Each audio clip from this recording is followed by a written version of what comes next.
네, 안녕하십니까. 안 대표입니다.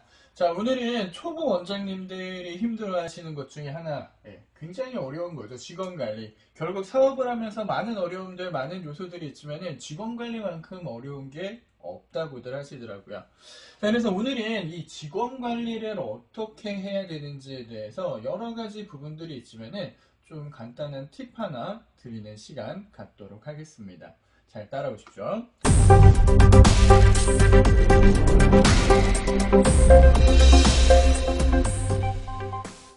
자, 직원 관리, 즉 사람을 다루는 기술이라고 생각하셔도 되는데요. 첫 번째는 직원을 뽑는 데 있습니다. 자, 원장님들, 직원을 뽑을 때 어떻게 뽑으시나요? 직원을 뽑을 때, 면접을 볼 때 어떤 질문을 하시나요? 이게 가장 중요합니다.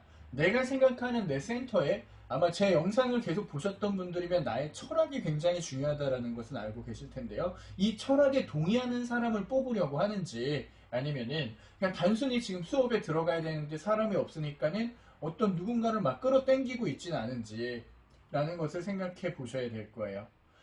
자, 우리 지금 현재 우리나라 필라테스 시장에서 필라테스 강사님들이 일하는 구조는 그 시간제, 그러니까 프리랜서라는 제도죠. 그러니까 고용이 굉장히 불안한 상태로 일을 하는 반면에 또 굉장히 자유롭게 일을 하는 겁니다. 그래서 이런 시장 중에서 문제가 되고 있는 것은 이러한 철학이거든요. 돈, 일, 이라는 것은 돈이다. 이러한 그냥 너무 편협한 시각이에요.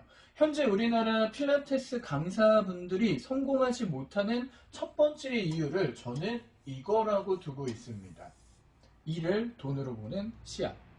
제가 제 카페에 있는 칼럼에도 써놨어요. 우리 강사 선생님들 꼭 성공하시라고요. 일을 돈으로 보는 시야를 갖게 되면은 내가 내 하는 일이 즐겁지가 않습니다. 그러면 성장할 수 없고요. 발전할 수도 없어요. 그러다 보면 한 1년은 괜찮은데 2년, 3년 하시다 보면은 재미가 없습니다. 네. 그러다 보면은 이제 리타이어 되고 다른 직업 찾아가는 거예요. 자, 이런 것들을 조금 개선을 한다라면은 일, 멋진 일, 그냥 내 인생, 뭐 이런 쪽으로 일이라는 거에 대한 개념을 잡아가야 되거든요. 사실 막 무엇인가를 더 많이 한다 그래서 내가 하는 일이나 행위에서 부가가치가 확 커지지는 않습니다. 근데 문제는 뭐냐면은 1시간 수업을 하면은 페이를 받고 수업을 못하면 페이를 못 받습니다. 근데 1시간 페이가 무려 3만원, 3만 5천원이라는 고액이 되는 거예요. 물론 이걸 적다라고 생각하시는 분이 있지만은 일반적인 뭐 아르바이트나 아니면 직장인들 뭐 4년제 나온 사람들의 시급과도 비교해봐도 굉장히 높은 수준인 것은 분명합니다. 근데 이제 문제는 이렇게 생활을 하다 보니까는 어떻게 되냐면은 나중에는 제일 안 좋은 게 수업을 하면은 어머 3만 5천 원밖에 못 벌었네. 그리고 수업을 안 하면 이런 3만 5천 원이나 뺏겼네 라는 거죠. 손해를 봤네. 이게 사람의 극과 극으로 치닫게 되면은 결국에는 스트레스로 인해서 나의 인생과 나의 삶, 나 자신을 위한 멋진 일이 아닌 그냥 돈을 벌기 위한 일종의 그냥 행위와 수단인 거죠. 그렇기 때문에 나의 인생은 퇴근 후에 시작된다. 라고 생각하시는 분도 많이 계신데요. 이런 분들한테는 발전이 없습니다. 근데 저희 나라 필라테스 시장은 이렇게 세팅이 되어 있습니다. 이게 조금은 안타까운 부분인 것 같고요. 근데 이러한 시장 속에서 나에게 맞는 사람을 뽑아야 하는 것도 우리 원장님들의 숙제죠. 이제 강사로 일을 하다가 원장님이 되시면 입장이 180도 변하시게 되면서 적응을 못 하시는 분들도 많이 계시거든요.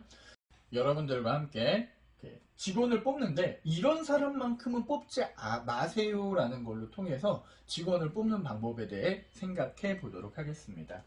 자, 재미있는 자료가 있어서 정리해봤는데요. 자, 우린 전 세계에서 가장 내놓으라는 기업입니다. 구글, 아마존, 넷플릭스. 이 기업에서 사람을 뽑을 때 이런 사람은 우린 뽑지 않을 겁니다. 라고 발표한 자료. 인재상에 대한 이야기거든요. 자, 한번 보도록 할게요. 첫 번째, 도전하지 않는 사람. 두 번째, 배우는 의지가 없는 사람. 세 번째, 자신의 관점에서만 일하는 사람. 네 번째, 단순히 일자리만 원하는 사람. 즉, 돈 이코르 머니. 일 이코르 돈이라는 거죠. 자, 그리고 시키는 일만 하거나 관료적인 사람입니다. 자, 우리나라에 요즘에 유행처럼 뭐 워라밸이다, 젊은 사람들이 뭐 빨린다, 뭐 이 직장에서 뭐 뒤통수 맞는다라고 하면서 무엇인가 자꾸 도사리는데, 이런 대기업 또한 그런 직원들을 싫어한다라는 거죠. 센터의 원장님들이라면 이런 거에 아마 대부분 동의하고요. 그리고 도전하는 취업생이라면은 처음에는 이런 마음을 가지고 취업을 하더라도 나중에는 조금은 바뀌게 되는 모습을 확인할 수 있습니다.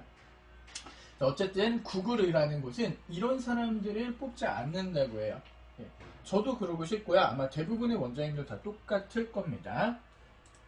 자, 다음은 아마존입니다. 아마존도 마찬가지예요. 아마존은 도덕성이 없는 사람은 뽑지 않습니다. 라는 거죠. 그리고 평범함에 머무르려고 하는 사람도 뽑지 않습니다. 그리고 나의 주장만 내세우는 사람도 뽑지 않고요. 지적 경솔이 없는 사람도 뽑지 않겠다라는 거죠. 그러니까 아무리 대기업이라도 아무리 조그만 센터 우리 같이 일하시는 분들하고도 똑같은 고민을 하고 있습니다. 마지막으로 넷플릭스인데요. 자, 넷플릭스는 딱 한 단어로 정리했습니다. 일과 사생활을 구분을 엄격히 하는 사람은 우리 뽑지 않습니다. 즉 일이 라이프인 사람을 뽑는 거고요.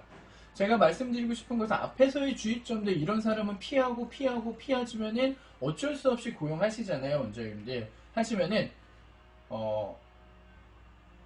사람은 고쳐서 쓰는 거 아니라고 하잖아요. 안 고쳐집니다. 뽑을 때부터 제대로 뽑지 않으면 그 사람은 어떻게 조율해서 간다라는 거는 사실 불가능해요. 물론 이렇게 큰 기업에서야 뭐 교육 프로그램이나 관리 프로그램이 있어서 어떤 사람이 오든 좀 이쪽으로 맞춰주려고는 맞춰볼 수는 있겠지만 조그만 센터는 불가능합니다. 즉 조직관리의 시작은 나에게 맞는 사람을 뽑는 거예요. 그러니까 어떤 이렇게 기준을 정해야죠. 그래서 요즘에 워라밸 찾는 사람들 많이 있고 이러는데, 나의 일은 일이고 노는 건 노는 거야, 이렇게 생각하는 사람이 일을 좋아할 수 있을까요? 그렇지 않죠. 그렇다면 그런 사람이 나의 사업장에 도움이 될까요? 안 되죠. 그럼 나의 사업장에 도움을 주는 직원을 뽑으면은 나만 도움이 될까요? 아니죠. 그분을 도와야죠. 그래서 직권과 나는 상생이라는 거예요. 어차피 목적은 똑같습니다. 더 많은 수익 창출이잖아요. 수익 창출인데, 수익 창출을 하기 위해서는 직원이 조금 더 자기 개발도 하고 새로운 도전도 같이 해주고 약간의 희생도 감수해주고 한다라면 가장 좋겠죠. 하지만 그런 사람이 찾기 쉽나요? 어렵습니다. 그렇지만 오늘 딱 결론 지어드리는 한마디로 말씀드리면 사람은 고쳐지지 않습니다. 누군가가 잘못 들어와서 우리 센터를 망치거나 좀먹고 있다라면 과감하게 결단하셔야 됩니다. 사업은 한 달, 두 달 하는 거 아니고요. 1년, 2년 하는 거 아닙니다. 조직관리라는 것은 엄연히 에너지와 투자가 필요한 부분이고요. 나의 조직에 맞지 않는 사람을 데리고 가면서 삐그덕거린다라면 결국 조직 전체를 망치는 쪽으로 가게 됩니다. 그렇기 때문에 나는 이런 사람하고 일하고 싶어 보다는 이런 사람은 절대 쓰지 않아 라는 기준을 우선 잡아놓으시고, 거기에 합당하지 않은 사람들은 힘들더라도 과감하게 내려놓고 조직을 성장 가능한 쪽으로 가져갈 수 있도록 해야 됩니다. 자, 오너는 선장입니다. 나의 배에 잘못된 사람이 타서 배가 기울어지거나 다른 쪽으로 간다라면 다른 모든 사람에게도 악영향을 준다는 거. 그래서 욕을 먹더라도 결단해야 되는 자리라는 거 명심하셔야 될 것 같습니다. 자, 오늘은 이렇게 조직관리에 대해서 가장 작은 팁 하나 드렸습니다. 네, 한 번 더 정리하자면 그냥 일할 수 없는 최저선을 확실하게 정해놓고 결단하라 입니다. 그런 게 오히려 내 조직에 더 도움이 되실 것입니다. 아시겠죠? 자, 다음번에 더 좋은 생각과 아이디어 그리고 강의로 여러분들 찾아오겠습니다. 감사합니다.